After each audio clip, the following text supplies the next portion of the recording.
நெகேமியா 3ஆம் அதிகாரம். அப்பொழுது பிரதான ஆசாரியனாகிய எலியாசீபும் அவன் சகோதரராகிய ஆசாரியர்களும் எழுந்து ஆட்டு வாசலை கட்டினார்கள். அதை கட்டி அவர்கள் பிரதிஷ்டை பண்ணி அதன் கதவுகளை வைத்து மேயா என்கிற கொம்மை முதல் அனாமேலின் கொம்மை மட்டும் கட்டி பிரதிஷ்டை பண்ணினார்கள். அவன் அருகே எரிகோவின் மனுஷர் கட்டினார்கள். அவர்கள் அருகே இம்ரியின் குமாரனாகிய சக்கூர் கட்டினான். மீன் வாசலை அசனாவின் குமாரர் கட்டினார்கள். அதற்கு உத்தரம் பாதி, அதற்கு கதவுகளையும் பூட்டுகளையும் தாழ்பால்களையும் போட்டார்கள். அவர்கள் அருகே கோசின் குமாரனாகிய உரியாவின் மகன் மெரமோத் பழுது பார்த்து கட்டினான். அவர்கள் அருகே மெசேசாபேலின் குமாரனாகிய பெரகியாவின் மகன் மெசுல்லாம் பழுது பார்த்து கட்டினான். அவர்கள் அருகே பானாவின் குமாரனாகிய சாதோக் பழுது பார்த்து கட்டினான். அவர்கள் அருகே தெக்கோவா ஊரார் பழுது பார்த்து கட்டினார்கள். அவர்களுடைய பிரபுக்களோ தங்கள் ஆண்டவருடைய வேலைக்கு தங்கள் கழுத்தை கொடுக்கவில்லை. பழைய வாசலை அசையாகின் குமாரனாகிய யோய்தாவும் பேசோதியாவின் குமாரனாகிய மெசுல்லாமும் பழுது பார்த்து கட்டினார்கள். அவர்கள் அதற்கு உத்தரம் பாதி, அதற்கு கதவுகளையும் பூட்டுகளையும் தாழ்பால்களையும் போட்டார்கள். அவர்கள் அருகே கிபியோன் மிஸ்பா ஊர்களின் மனுஷரான மெனதியா என்னும் கிபியோனியனும் யாதோன் என்னும் மெரோனோத்தியனும் நதிக்கு இப்புறத்தில் இருக்கிற அதிபதியின் சமஸ்தானம் மட்டும் பழுது பார்த்து கட்டினார்கள். அவர்கள் அருகே தக்காரில் ஒருவனாகிய அராயாவின் குமாரன் ஊசியேல் பழுது பார்த்து கட்டினான். அவன் அருகே தைலக்காரரில் ஒருவன் குமாரனாகிய அனனியா பழுது பார்த்து கட்டினான். அது அகலமான மதில் மட்டும் எருசலேம் இடிக்காமல் விட்டிருந்தது. அவர்கள் அருகே எருசலேம் பட்டணத்தின் பாதிக்கு பிரபுவாகிய ஊரின் குமாரன் ரெப்பாயா பழுது பார்த்து கட்டினான். அவர்கள் அருகே அருமாப்பின் குமாரன் எதாயா தன் வீட்டுக்கு எதிரானதை பழுது பார்த்து கட்டினான். அவன் அருகே ஆசாப் மேயாவின் குமாரன் அப்தூஸ் பழுது பார்த்து கட்டினான். மற்ற பங்கையும் சூளைகளின் கொம்மையையும் அமித்தின் குமாரன் மல்கிஜாவும் யோவாபின் குமாரன் அசூபும் பழுது பார்த்து கட்டினார்கள். அவன் அருகே எருசலேம் பட்டணத்தின் மறுபாதிக்கு பிரபுவாகிய அலோகேசின் குமாரன் சல்லுமும் அவன் குமாரத்திகளும் பழுது பார்த்து கட்டினார்கள். பள்ளத்தாக்கின் வாசலை அலோனும் சானோவாகின் குடிகளும் பழுது பார்த்து கட்டினார்கள். அவர்கள் அதை கட்டி அதற்கு கதவுகளையும் பூட்டுகளையும் தாழ்பால்களையும் போட்டு குப்பை மேட்டு வாசல் மட்டாக அலங்கத்தில் 1000 மூலம் கட்டினார்கள். குப்பை மேட்டு வாசலை பெத்கெரேமின் மகனுக்கு பிரபுவாகிய ரெக்காவின் குமாரன் மல்கியா பழுது பார்த்து அதை கட்டி அதற்கு கதவுகளையும் பூட்டுகளையும் தாழ்பால்களையும் போட்டான்.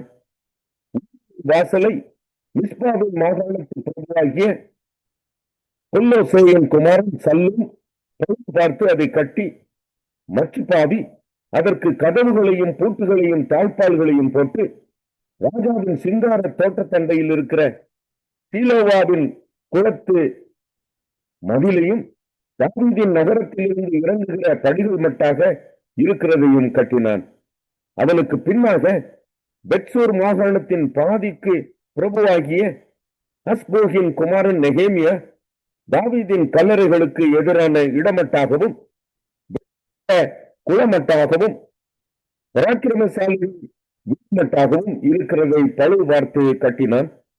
அவனுக்கு பின்னாக லேவியரில் பானியின் குமாரன் அவன் அருகே மாகாணத்தில் தன்னுடைய பாதி பங்குக்கு பிரபுவாகிய அசபியாவும் பழுது பார்த்து கட்டினார்கள்.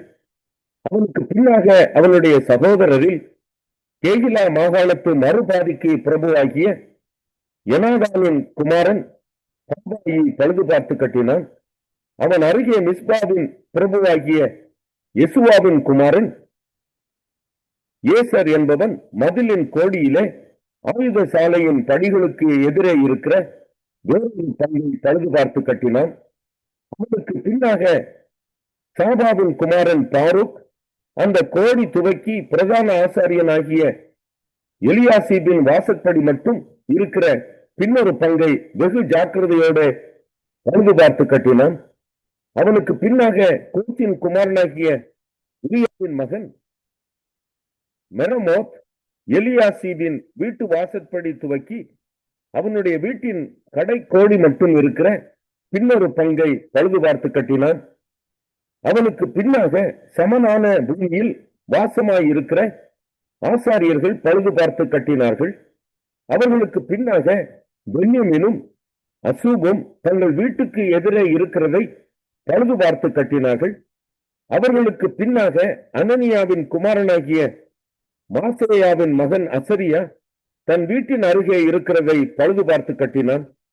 அவனுக்கு பின்னாக எனாதாதின் பின்னூவி அசரியாவின் வீடு துவக்கி அலங்கத்து கோடி வளைவு வரைக்கும் இருக்கிற வேறு பங்கை பழுது பார்த்து கட்டினான்.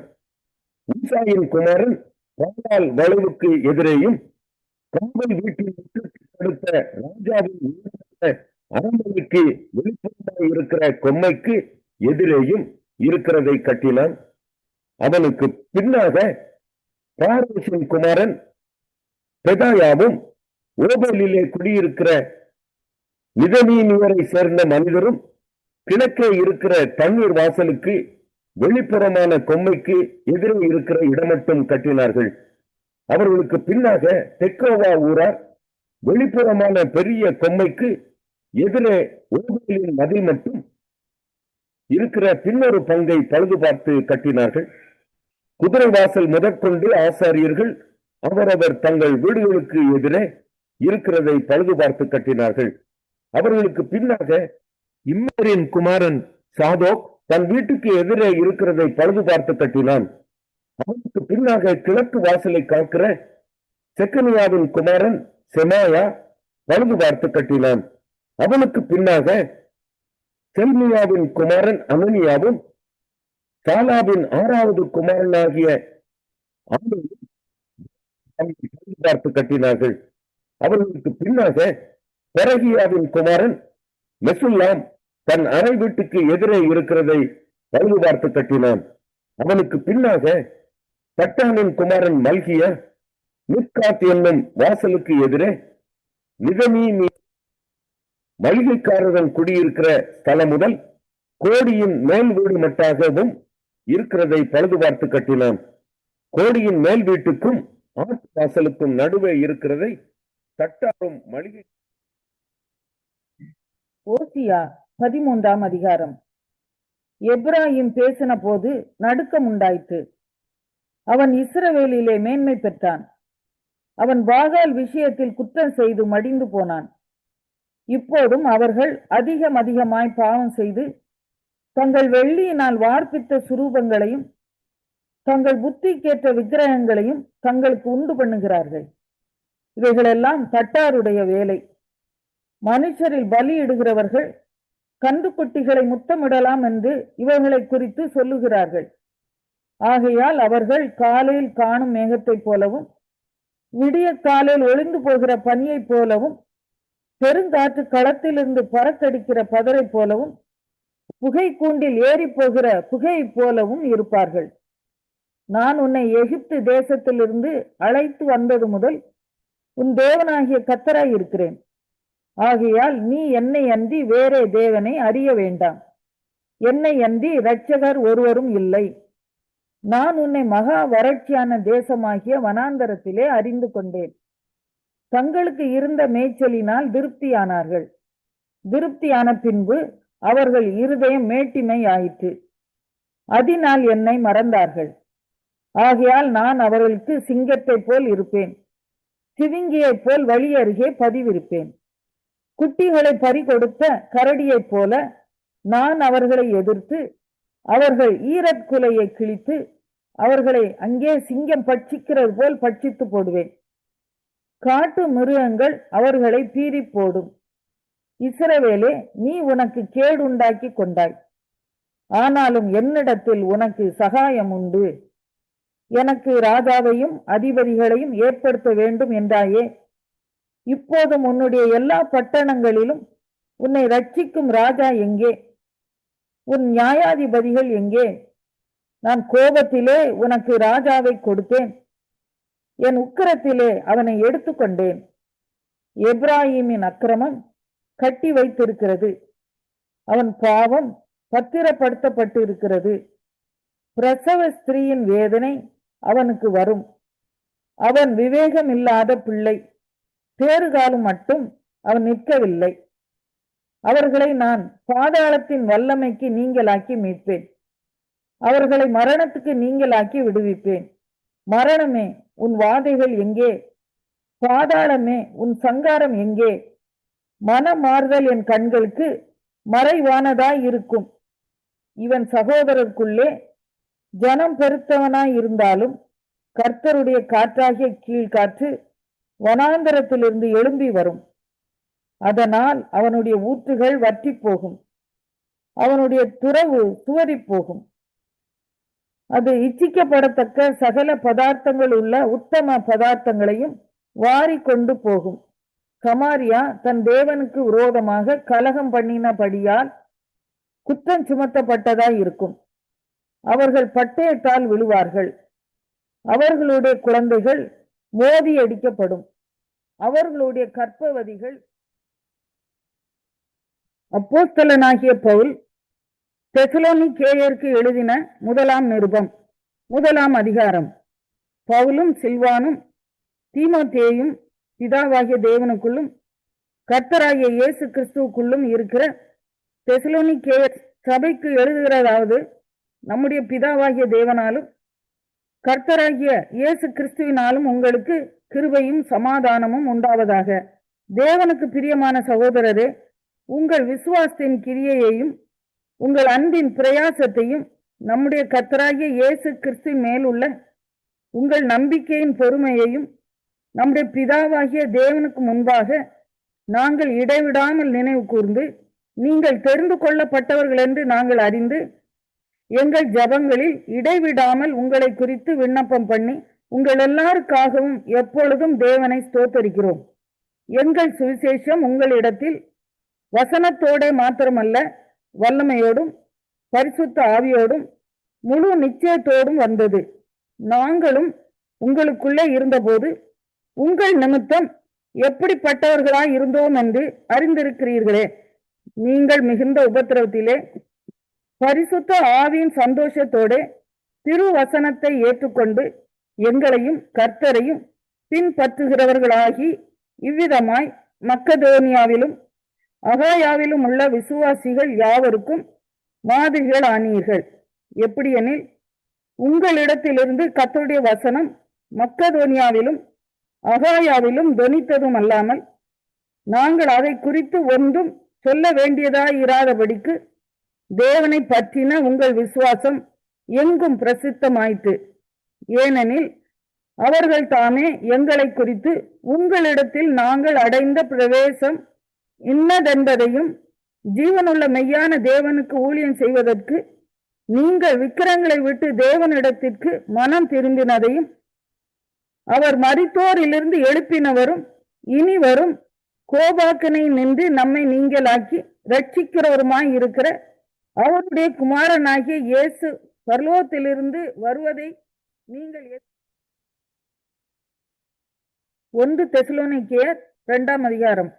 சகோதரரே, நாங்கள் உங்களிடத்தில் பிரவேசித்தது வீணா இருக்கவில்லை என்று நீங்களே அறிந்திருக்கிறீர்கள். உங்களுக்கு தெரிந்திருக்கிறபடி முன்னே பிலிப்பி பட்டணத்திலே நாங்கள் பாடுபட்டு நிந்தை அடைந்திருந்தும் வெகு போராட்டத்தோட தேவனுடைய சுவிசேஷத்தை உங்களுக்கு சொல்லும்படி நம்முடைய தேவனுக்குள் தைரியம் கொண்டிருந்தோம். எங்கள் போதகம் வஞ்சகத்தினாலும் துராசையினாலும் உண்டாகவில்லை, அது கபடம் உள்ளதாயும் இருக்கவில்லை. சுவிசேஷத்தை எங்களிடத்தில் ஒப்புவிக்கத்தக்கதாய் தேவன் எங்களை உத்தமர் என்று எண்ணியபடியே நாங்கள் மனுஷருக்கு அல்ல, எங்கள் இருதயங்களை சோதித்தருகிற தேவனுக்கே பிரியமுண்டாக பேசுகிறோம். உங்களுக்கு தெரிந்திருக்கிறபடி நாங்கள் ஒரு காலம் இச்சகமான வசனங்களை சொல்லவும் இல்லை, பொருளாசை உள்ளவர்களாய் நியாயம் பண்ணவும் இல்லை. தேவனே சாட்சி. நாங்கள் கிறிஸ்துவின் அப்போஸ்தலராக உங்களுக்கு பாரமாய் இருக்கக்கூடியவர்களானாலும் உங்களிடத்திலாவது மற்றவர்களிடத்திலாவது மனுஷரால் வரும் மகிமையை நாங்கள் தேடவில்லை, உங்களிடத்தில் பட்சமாய் நடந்து கொண்டோம். பால் கொடுக்கிற தாயானவள் தன் பிள்ளைகளை காப்பாற்றுகிறது போல நாங்கள் உங்கள் மேல் வாஞ்சையாய் இருந்து தேவனுடைய சுவிசேஷத்தை உங்களுக்கு கொடுத்ததும் அல்லாமல், நீங்கள் எங்களுக்கு பிரியமானவர்களானபடியினாலே எங்கள் ஜீவனையும் உங்களுக்கு கொடுக்க மனதாயிருந்தோம்.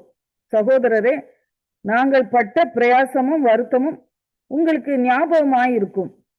உங்களில் ஒருவனுக்கும் பாரமாயிராதபடிக்கு இரவும் பகலும் நாங்கள் வேலை செய்து தேவனுடைய சுவிசேஷத்தை உங்களிடத்தில் பிரசங்கித்தோம்.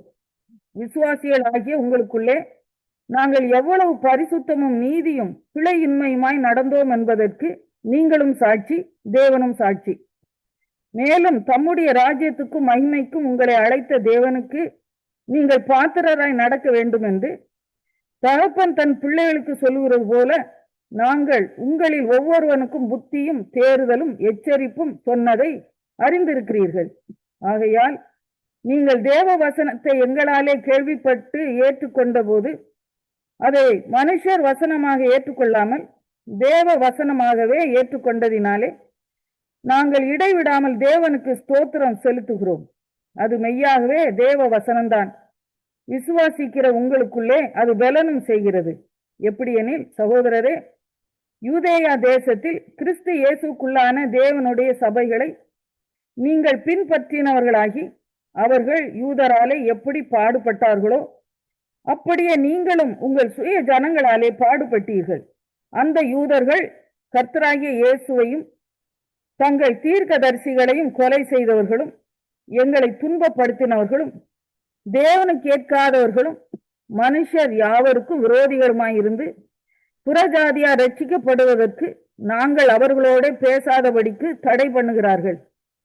இவ்விதமாய் எக்காலத்திலும் தங்கள் பாவங்களை நிறைவாக்குகிறார்கள். அவர்கள் மேல் கோபாக்கினை பூரணமாய் வந்திருக்கிறது.